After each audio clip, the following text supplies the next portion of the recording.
Hi there. We are on day 20 of our Through the New Testament in 1 year. And we'll just read through this. A lot of other stuff going on today. So, right? Lots of other stuff going on today. Let's read this real quick. The mustard seed and the leaven. Okay, we know he's continuing his parables. He put another parable before them, saying, The kingdom of heaven is like a grain of mustard seed that a man took and sowed in his field. It is the smallest of all seeds, but when it is grown, it is larger than all the garden plants and becomes a tree, so that the birds of the air come and make nests in its branches. He told them another parable. The kingdom of heaven is like leaven that a woman took and hid in 3 measures of flour till it was all leavened. Right? A little bit of yeast, right? They called it leaven back then. Prophecy and parables. All these things Jesus said to the crowds in parables. Indeed, he said nothing to them without a parable. This was to fulfill what was spoken by the prophet. Right? There's a note there, right? Right, Isaiah. I open my mouth in parables. I will utter what has been hidden since the foundation of the world. The parable of the weeds explained. This was yesterday, right?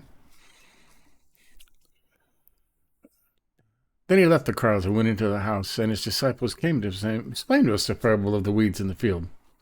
He answered, The one who sows the good seed is the Son of Man. That's him.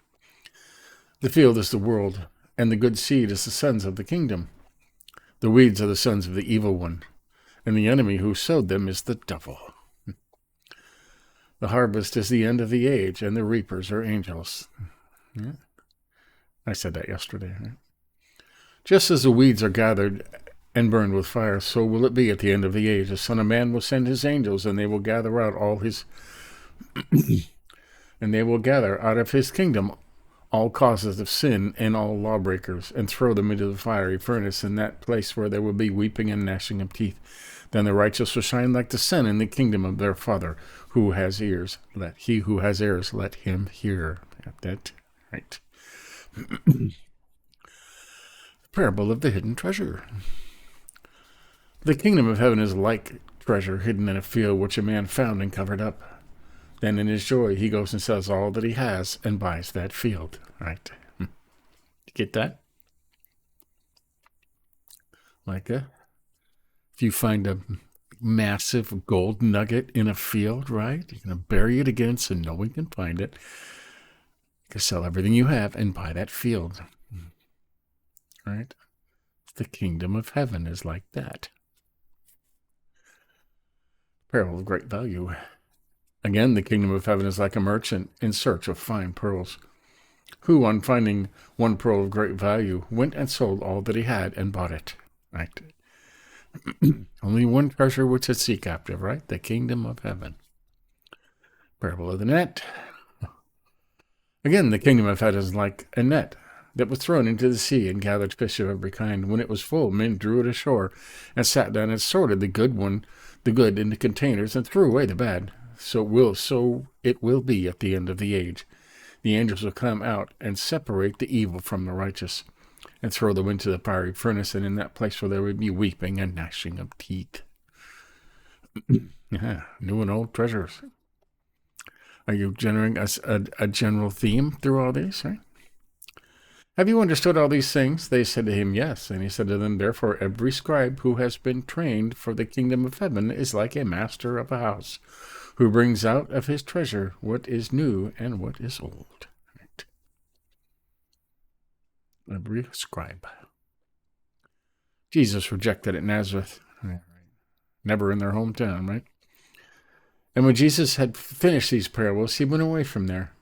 And coming to his hometown, he taught them in their synagogue, so that they were astonished, and said, Where did this man get his wisdom with these mighty works?